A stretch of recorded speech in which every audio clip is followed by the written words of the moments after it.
Assalamualaikum warahmatullahi wabarakatuh. Oke, kita lanjutkan saja ceritanya, guys. Bab 1543. Bertarung. Melihat pemilik Dao Pen itu begitu tidak berbudaya, Gu Pan langsung murka dan hendak mengambil tindakan. Namun pada saat ini, cahaya redup dari tempat peristirahatan jiwa di kejauhan telah mengembun menjadi tubuh jiwa. Jiwa yang amat menakutkan. Wajah ketiga orang itu berubah. Wajah Ye Guan juga serius. Jiwa ini sungguh menakutkan. Begitu pihak lain terkondensasi, dunia dipenuhi dengan kekuatan jiwa yang luar biasa. Aura ini jauh melampaui tingkat ketujuh dalam menyentuh kebenaran. Terlebih lagi, auranya menjadi semakin kuat. Tanpa ragu-ragu, mereka bertiga berbalik dan berlari. Ini jelas sesuatu yang tidak dapat mereka kalahkan saat ini. Meskipun orang kuat misterius dalam pemilik Dao Pen sangat kuat, dia hanya bisa menahan jiwanya. Mereka bertiga tidak memiliki peluang menang. Gu Pan berlari ke satu arah, sedangkan pemilik Dao Pen mengikuti Ye Guan dari dekat, karena dia tahu bahwa target tubuh jiwa itu kemungkinan besar adalah pria kuat misterius di dalam dirinya. Dan hanya dengan mengikuti Ye Guan dia bisa menyeret Ye Guan ke dalam air. Namun, tebakannya salah. Jiwa itu tidak mengejar dia dan Ye Guan, tetapi Pan Kuno. Melihat pemandangan ini, wajah Gu Pan di kejauhan tiba-tiba berubah drastis. Apa-apaan? Ye Guan dan pemilik Dao Pen keduanya tercengang. Target orang ini sebenarnya adalah Gu Pan. Pemilik Dao Pen dan Ye Guan berhenti di tempat mereka, tampak tertegun. Meskipun Gu Pan berlari sangat cepat, kecepatannya jauh lebih lambat daripada tubuh jiwanya, dan dia terjebak di tempat itu dalam sekejap mata. Gu Pan menatap tubuh jiwa itu, apa yang ingin kamu lakukan? Tubuh jiwa itu tiba-tiba berkata, Dao pemakan jiwa. Gu Pan menyipitkan matanya sedikit, jalan melahap jiwa. Ini adalah metode Taoisnya, yang dapat menyerap energi spiritual untuk menyehatkan dirinya. Gu Pan sedikit bingung. Mengapa pihak lain tahu bahwa saya mengetahui Taoisme jenis ini? Tepat saat dia bertanya-tanya, jiwa itu tiba-tiba berubah menjadi cahaya redup dan terbang langsung ke arah Gu Pan. Pupil mata Gu Pan tiba-tiba mengecil dan dia ingin melawan, tetapi jiwanya terlalu cepat dan menghilang di antara alisnya dalam sekejap. Ledakan, mata Gu Pan terbuka lebar, tidak mampu menahan sama sekali. Di kejauhan, pemilik Dao Pen tiba-tiba tertawa, haha, dasar bajingan, kau akhirnya menemui ajalmu. Tetapi saat dia tertawa, ekspresinya membeku, karena tubuh jiwa itu tidak melahap jiwa Gu Pan. Sebaliknya, setelah tubuh jiwa itu memasuki tubuh, aura Gu Pan menjadi semakin kuat. Pemilik pena Dao mengerutkan kening. Pada saat ini, jiwa misterius yang melekat padanya berkata, tidak, tujuan dari Soul Resting Land bukanlah untuk melahapnya, tetapi untuk melekat padanya. Pemilik Dao Pen tercengang, sama seperti kamu. Jiwa misterius itu berkata, ya, kalian semua adalah orang luar, dan tidak terpengaruh oleh segel di sini. Oleh karena itu, jika kalian ingin meninggalkan Soul Resting Land, kalian hanya dapat mengandalkan orang-orang dari luar. Sang Master Dao Pen berkata dengan suara yang dalam, lalu mengapa dia memilih orang ini? Jiwa misterius itu berkata, orang itu sedang berlatih Dao pemakan jiwa, dan Dao pemakan jiwa ini juga berasal dari persimpangan antara dunia maya dan dunia nyata. Sang Master Dao Pen menatap Gu Pan. Maksudmu, dia mungkin punya hubungan dengan dewa jiwa itu. Jiwa misterius itu berkata, sulit untuk mengatakannya. Pada saat ini, aura Pan Kuno telah menjadi semakin kuat. Ye Guan menoleh ke arah pemilik Dao Pen, dia mungkin akan memukulmu. Sang Master Dao Pen mencibir, apakah aku takut padanya? Pada saat ini, Gupan di kejauhan membuka matanya, dan di kedalaman matanya, ada 2 pusaran air hitam pekat. Tatapan mata Gupan pertama kali tertuju pada pemilik pena Dadao. Namun pemilik pena Dadao tidak takut sama sekali dan menatapnya dengan tenang. Ye Guan memandang mereka berdua dan mengambil inisiatif untuk minggir untuk memberi ruang bagi mereka. Bertarung, bertarung, Ye Guan berteriak dalam hatinya. Gupan tidak mengambil tindakan apapun. Dia menarik kembali pandangannya, lalu berbalik melihat ke kanan. Tanpa berkata apa-apa, dia berjalan ke kanan. Jiwa misterius yang melekat pada pemilik pena Dao Agung berkata, "Ikuti dia." Pemilik Dao Pen bingung. Mengapa? Jiwa misterius itu berkata, "Roh dari tanah peristirahatan jiwa pasti membawanya untuk mendapatkan harta karun yang ditinggalkan oleh Dewa Jiwa." Mendengar ini, kelopak mata pemilik Dao Pen melonjak dan dia buru-buru mengikutinya.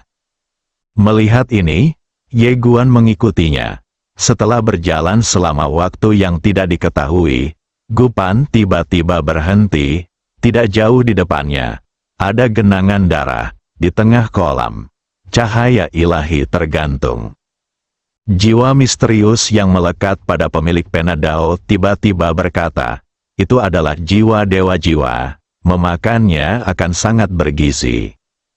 Kelopak mata pemilik pena Dadao berkedut, tetapi dia tidak melakukan apapun. Ye Guan juga tidak memilikinya. Gupan hanya menatapnya dan tidak melakukan apapun. Jiwa misterius itu bertanya lagi, "Bagaimana kamu tahu ada bahaya?"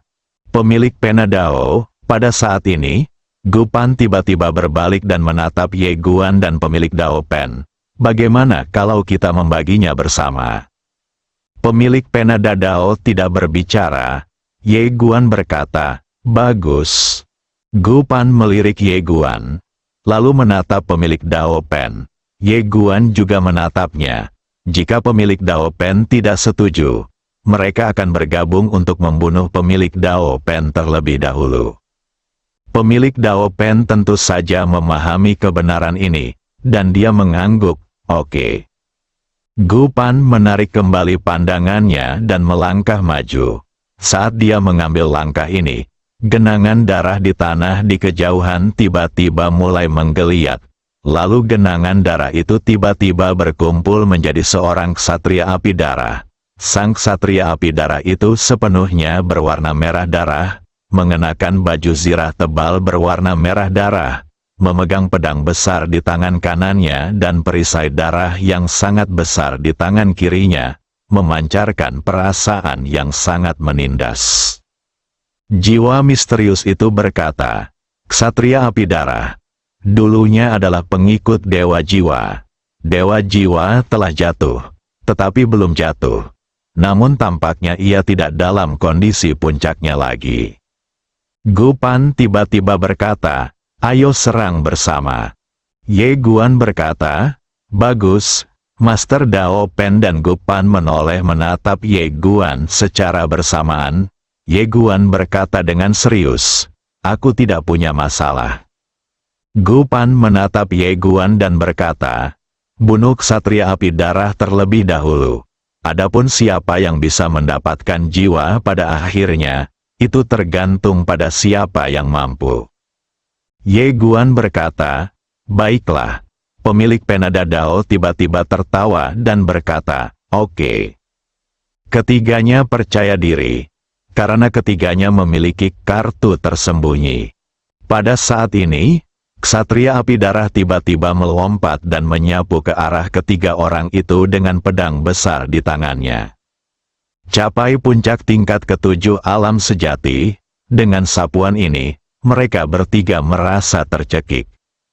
Gupan adalah orang pertama yang melontarkan pukulan. Cahaya tinjunya, seperti pusaran hitam, memancarkan aura jiwa yang sangat mengerikan. Pukulannya juga mencapai kekuatan tingkat ketujuh menyentuh kebenaran. Jelaslah dia tidak tinggal diam dan memanfaatkan kekuatan jiwa dalam tubuhnya. Pemilik Dao Pen tidak berani bertarung sendirian. Jiwa misterius yang melekat padanya tiba-tiba menyapu dan berubah menjadi seberkas cahaya hitam dan menghantam Blood Flame Knight. Menghadapi serangan dari pria kuat di alam sentuhan kebenaran tingkat 7 ini, Ye Guan tidak berani menghadapinya sendiri. Dia menjentikkan lengan bajunya dan langsung memanggil boneka Yin nomor 2.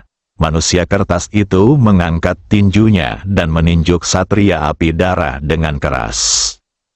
Ledakan, mereka bertiga mengumpulkan kekuatan mereka bersama-sama, berpikir bahwa mereka dapat langsung menghancurkan Blood Flame Knight. Namun, itu jauh melampaui harapan mereka. Kekuatan mereka bertiga sebenarnya ditekan oleh Blood Flame Knight. Melihat pemandangan itu, raut wajah ketiga orang itu berubah.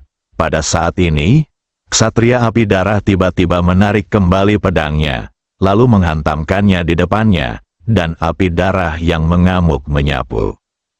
Ledakan, Ye Guan dan kawan-kawan langsung terlempar. Ye Guan mundur dengan kasar berkali-kali, dan dengan bantuan Kui Yin, dia dengan cepat berhenti. Dia berbalik untuk melihat Kui Yin, dan retakan telah muncul di lengan Kui Yin. Dia memandang pemilik Dao Pen dan Gupan, dan ekspresi kedua orang ini juga sangat serius saat ini. Setelah Ksatria Api Darah menghancurkan Ye Guan dan yang lainnya dengan pedangnya, dia tidak berhenti. Sebaliknya, dia melompat dan menghantam Ye Guan dan dua orang lainnya dengan pedang raksasa di tangannya lagi. Dengan pukulan ini, ruang dan waktu di sekitarnya mulai bergetar hebat. Gupan tiba-tiba berkata, "Jangan menahan diri." Setelah berkata demikian, dia pun melesat maju, dan dalam sekejap, sinar-sinar jiwa yang tak terhitung jumlahnya menyapu bersih, melesat menuju sang Ksatria Api Darah. Orang kuat misterius pada pemilik Dao Pen sekali lagi berubah menjadi seberkas cahaya dan menghantam Ksatria Api Darah. Di bawah kendali Ye Guan, boneka Yin-nya bergetar dan menyerbu langsung ke arah Ksatria Api Darah. Baik Ye Guan maupun pemilik Dao Pen tidak mengambil tindakan, karena dalam pertempuran tingkat ini, keduanya tidak dapat membantu sama sekali. Tak lama kemudian, perang pun dimulai. 3 pria kuat di tingkat ke-7 alam sentuhan sejati mengepung Ksatria Api Darah. Tetapi mereka tidak dapat melakukan apapun padanya. Kekuatan mereka membombardirnya, tetapi sepenuhnya diblokir oleh perisai raksasa di tangannya. Ye Guan dan pemilik Dao Pen tiba-tiba menatap jiwa di kejauhan pada saat yang sama. Dan mereka berdua berlari ke arah jiwa itu pada saat yang sama. Pada saat ini, Ksatria Api Darah tiba-tiba meraung, dan dengan tangan kirinya memegang perisai besar, dia menyerang maju dengan ganas. Kui Yin, sang jiwa misterius, dan panci kuno langsung terhempas. Kemudian, dia tiba-tiba berbalik dan menghantamkan pedangnya dengan keras ke arah pemilik Pena Avenue dan Ye Guan yang tengah berlari menuju jiwa itu. Sebelum pedang itu tiba, keduanya merasakan penindasan yang sangat mengerikan. Keduanya dengan tegas menyerah pada jiwa, gemetar, dan mundur dengan keras. Wah, pedang raksasa itu menebas udara dan jatuh ke tanah, menyebabkan langit dan bumi bergetar hebat. Sang Ksatria Api Darah mengulurkan tangannya, dan pedang raksasa itu terbang langsung kembali ke tangannya. Dia berbalik dan menatap dingin ke arah Ye Guan dan yang lainnya, dengan api darah menyala di matanya. Ye Guan dan pemilik Dao Pen tampak hikmat. Kekuatan Ksatria Api Darah ini jauh melampaui harapan mereka. Sang Ksatria Api Darah tidak menyerang lagi. Dia berdiri di sana, bagaikan gunung, tak tergoyahkan. Wajah Gupan juga sedikit jelek. Dia menatap jiwa di kejauhan. Jika dia bisa mendapatkan benda itu, dia akan mempunyai kesempatan untuk membuka tubuhnya. Tetapi sekarang, menghadapi Ksatria Api Darah ini, dia juga merasa tidak berdaya. Sang Master Dao Pen tiba-tiba berkata, kita tidak bisa meneruskan salinan ini. Mari kita ganti ke salinan lain dan kembali lagi setelah kita lebih kuat. Setelah berkata demikian, dia berbalik dan pergi.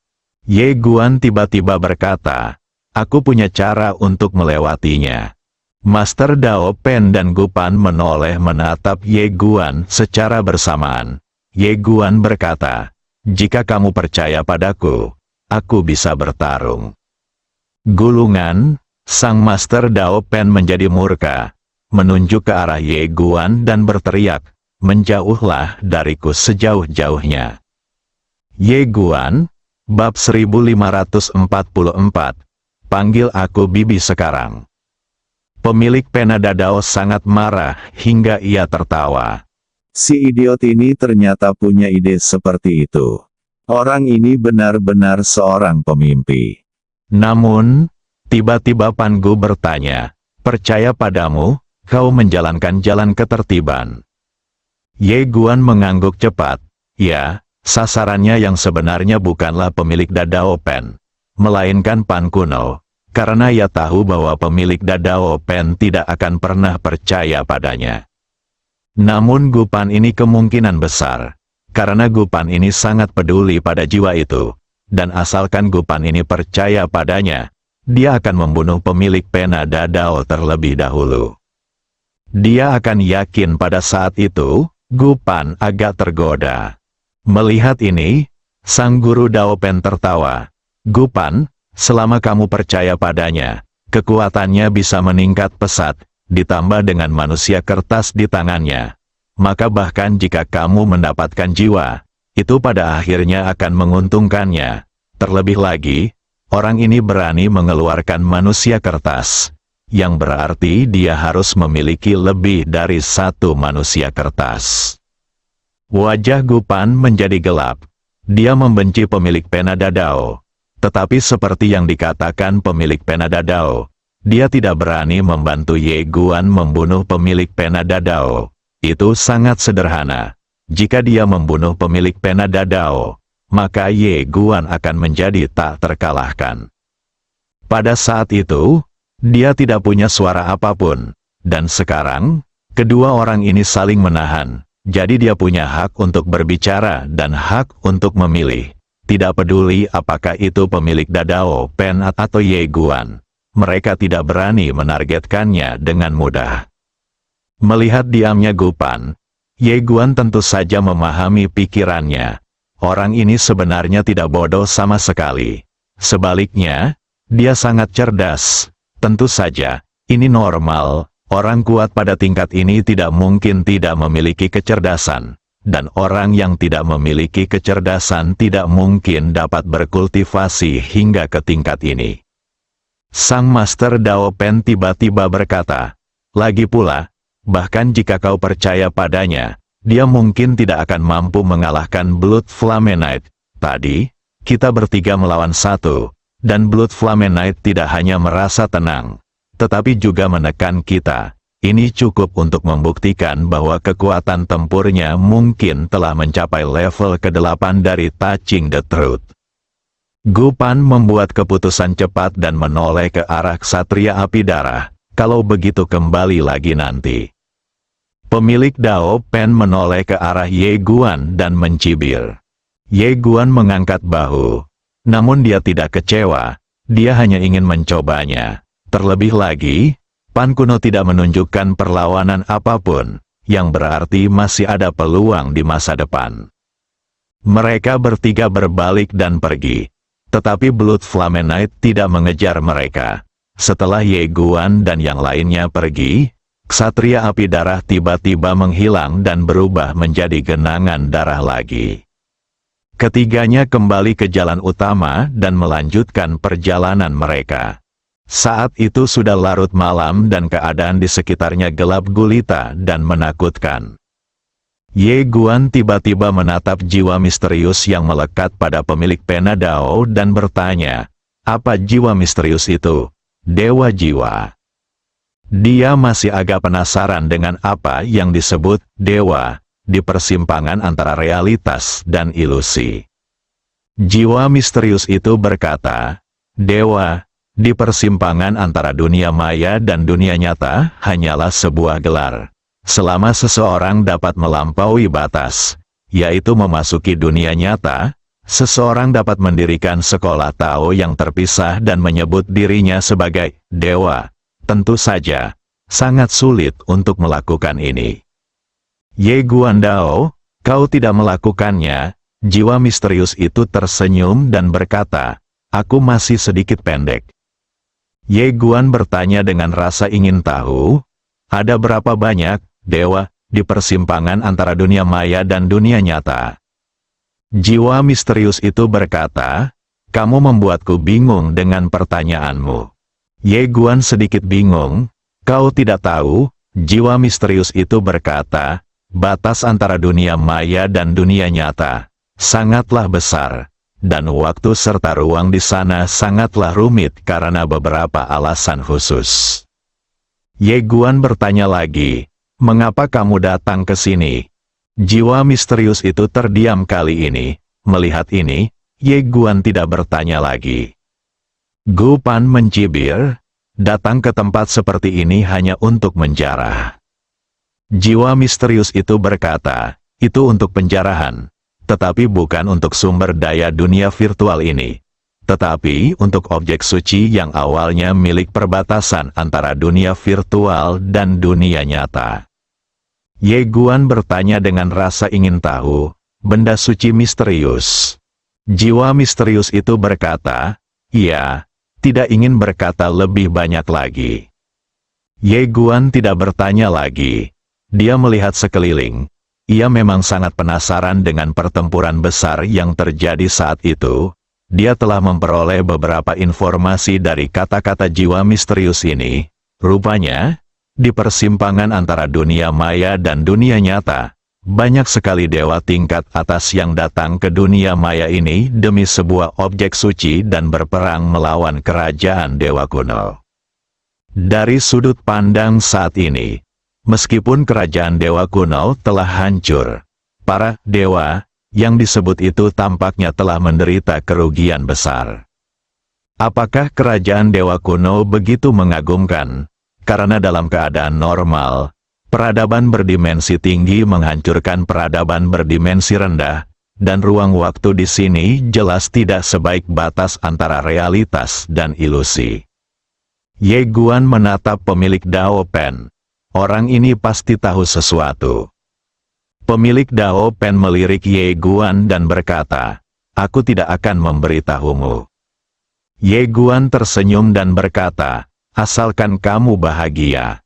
Pemilik pena Dadao menarik pandangannya dan terus melangkah maju. Jiwa misterius itu tiba-tiba bertanya, "Tuan Ye, apakah Anda telah memperoleh warisan dewa aneh?"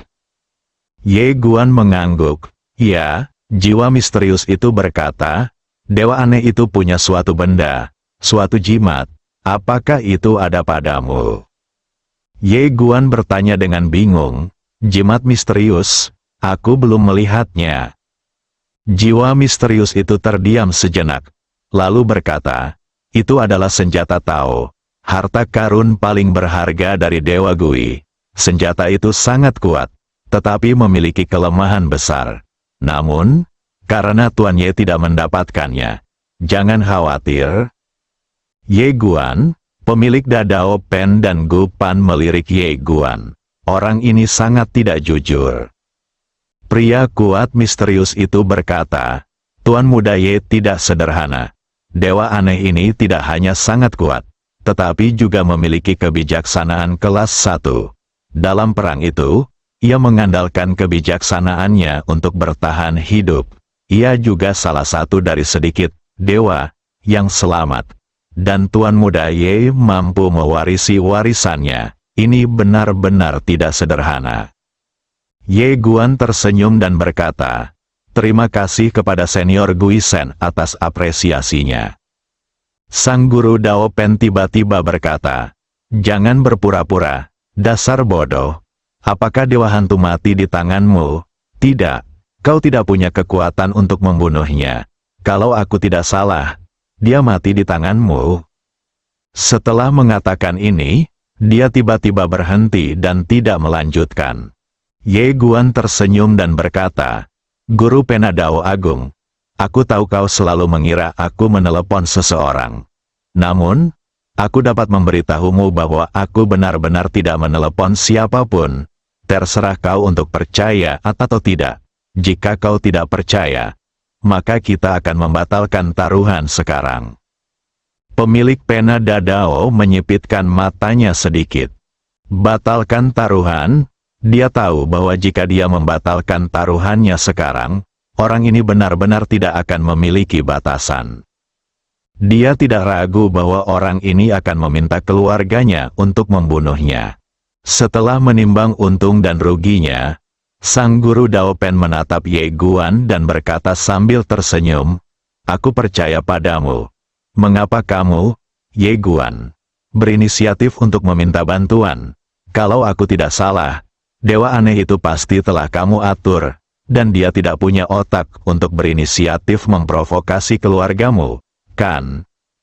Ye Guan tidak mengatakan apapun.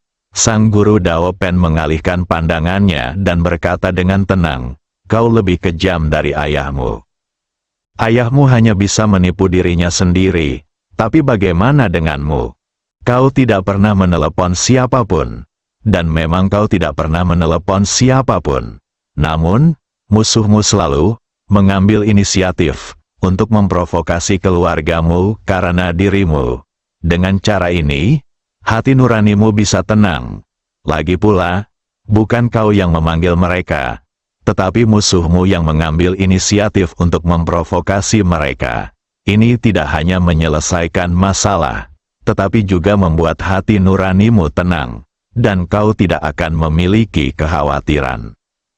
Pada titik ini, dia tertawa. "Begitukah?" Ye Guan berkata dengan tenang, "Guru Penadao, apakah kau ingin menghancurkan hati Daoku?" "Haha," sang Master Dao Pen tertawa. "Bagaimana mungkin aku bisa menghancurkan hati Daomu? Kau bahkan bisa menipu hatimu sendiri. Bagaimana mungkin orang lain bisa menghancurkan hati Daomu?"